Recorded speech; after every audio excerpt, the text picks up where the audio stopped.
जानबूझकर नमाज तर्क करने वाला जिना करने वाले से भी बदतर है।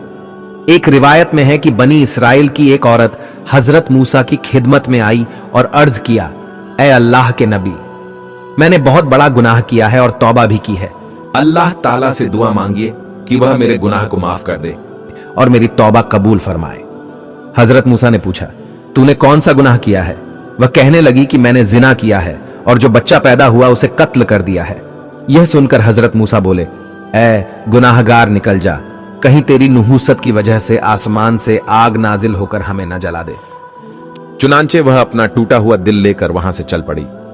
तब हजरत जिब्राइल नाजिल हुए और कहा, ऐ मूसा, अल्लाह ताला फरमाता है कि तूने गुनाह से तौबा करने वाली को क्यों वापस कर दिया है? क्या तूने उससे भी ज्यादा बुरा आदमी नहीं पाया?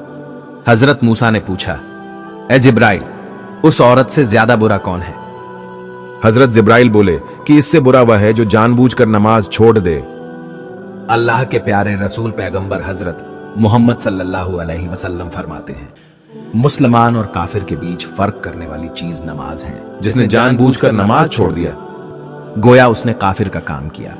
एक और हदीस में प्यारे रसूल पैगंबर हजरत मोहम्मद सल्लल्लाहु अलैहि वसल्लम फरमाते हैं, एक रात मेरे पास 2 फरिश्ते आए और मुझे अपने साथ लेकर गए। मैंने रास्ते में देखा कि एक आदमी जमीन पर लेटा हुआ है और एक दूसरा आदमी एक बड़े पत्थर से उसे मार रहा है। उसका सिर टुकड़े टुकड़े हो जाता है और पत्थर दूर जा गिरता है। जब वह पत्थर लेने के लिए जाता और वापस आता है, इतनी देर में उसका सिर फिर सही हो जाता है। वह आदमी फिर अपनी पूरी ताकत से उसके सिर पर पत्थर मारता है। इसी तरह वह मारता रहता है। मैंने फरिश्ते से पूछा, यह कौन आदमी है? इसका जुर्म क्या है? फरिश्ते ने जवाब दिया, यह आदमी नमाज नहीं पढ़ता था, इसको इसकी सजा मिल रही है। हजरत इमाम आजम इमाम अबू हनीफा आप फरमाते हैं, बेनमाजी को कत्ल नहीं किया जाएगा, बल्कि और फरमाया उसको कैद किया जाएगा और तौबा के लिए जोर दिया जाएगा। अगर वो तौबा कर ले तो उसे कैद से बाहर निकाल लिया जाएगा, वरना उसको कैद रखा जाएगा।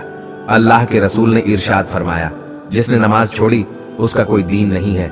हजरत अबू हुरैरा रजी अल्लाह ताला अन्हु से रिवायत है कि रसूलुल्लाह सल्लल्लाहु ताला अलैहि वसल्लम ने इरशाद फरमाया, अगर किसी शख्स ने नमाज का इनकार किया तो वह इस्लाम से खारिज है, और अगर किसी शख्स ने सुस्ती की वजह से नमाज छोड़ दिया, उस शख्स के लिए हजरत इमाम अहमद रदी अल्लाह ताला अन्हु फरमाते हैं, ऐसा शख्स काफिर है, उसको कत्ल करना वाजिब है।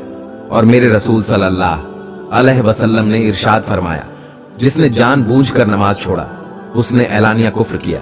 सरकार गौसे आजम फरमाते हैं, बेनमाजी को मुसलमान के कब्रिस्तान में दफन न करो। हजरत सुल्तान बाहु अलैहिर रहमा आप फरमाते हैं, बेनमाजी से खिंजीर भी पनाह मांगता है। हजरत शेख सादी सिराजी फरमाते हैं, बेनमाजी को कर्ज न दो, जो अल्लाह का कर्जा अदा नहीं करता तुम्हारा कर्ज कैसे लौट आएगा। हजरत अबू हुरैरा रदी अल्लाह ताला अन्हु से रिवायत है कि अल्लाह के रसूल सल्लल्लाहु ताला अलैहि वसल्लम ने इरशाद फरमाया, उस शख्स का इस्लाम में कोई हिस्सा नहीं जो नमाज नहीं पढ़ता, और उस शख्स का नमाज में कोई हिस्सा नहीं जो वजू नहीं करता। वजू के बगैर नमाज नहीं होती और नमाज के बगैर इस्लाम नहीं होता। हजरत इमाम बुखारी से रिवायत है कि अल्लाह के रसूल ने इरशाद फरमाया, कयामत के दिन बंदे से सबसे पहले नमाज का हिसाब लिया जाएगा।